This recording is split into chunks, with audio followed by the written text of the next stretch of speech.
5400 victimes en France, dont 373 en Bretagne. La dépakine a provoqué de nombreuses lésions physiques et neurologiques sur le fœtus des femmes enceintes qui prenaient ce médicament. Samedi, le directeur général de la Santé doit présenter à l'Assemblée nationale une étude sur les effets des antiépileptiques sur les enfants. La dépakine en fait partie et a été prescrit aux femmes enceintes jusqu'en 2015. Pamela Monnier, 25 ans, est un bébé dépakine et aussi la déléguée ille-et-vilaine de l'APESAC, l'association qui regroupe les victimes. Rencontre signée Isabelle Rettig et Thierry Breillet.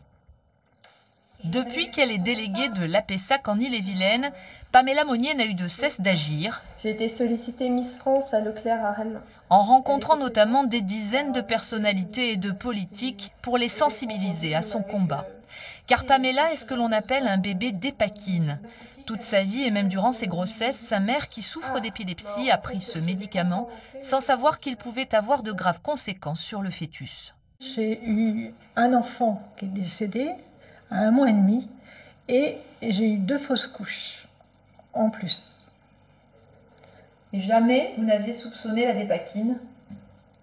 Non, parce que pour moi, je vous dis, c'est les médecins qui devaient me prévenir.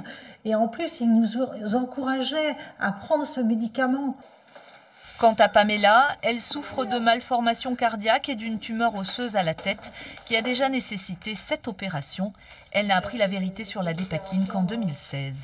J'ai fini par me convaincre que c'était la faute à pas de chance, que moi et ma famille avons eu juste la poisse. Et quand j'ai appris ça, ça a été l'effet d'une bombe en fait, de découvrir que tout est lié en fait. Si la dépakine n'est plus prescrite aux femmes enceintes, elle a des conséquences aussi sur la 2e génération. Le fils de Pamela, âgé de 4 ans, souffre de troubles du comportement et sa mère n'ose envisager une 2e grossesse. Je me l'interdis. Pourquoi? Parce que j'ai pas envie de faire une victime à regretter en plus. Je ne pourrais pas me regarder en face en me disant maintenant que je sais l'information, que je peux avoir un enfant, tout est pas connaissance de cause, c'est pas possible pour moi.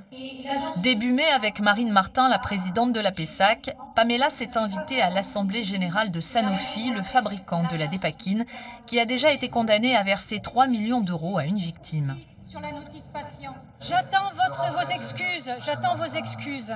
Leur réponse a été un peu laissons faire la justice, voilà, et que s'ils étaient reconnus coupables, mais ils ne changent pas de disque en fait. Samedi soir, la jeune femme concourra pour le titre de Miss Handy Bretagne, soutenue par son amie Alice, malentendante et très engagée. Pour son association et pour toutes les personnes qu'elle peut soutenir, ça peut être vraiment un très bon moyen et un très bon trampoline pour lui permettre d'agir encore plus. Car agir, c'est désormais la priorité de Pamela, un combat qui s'annonce long et difficile.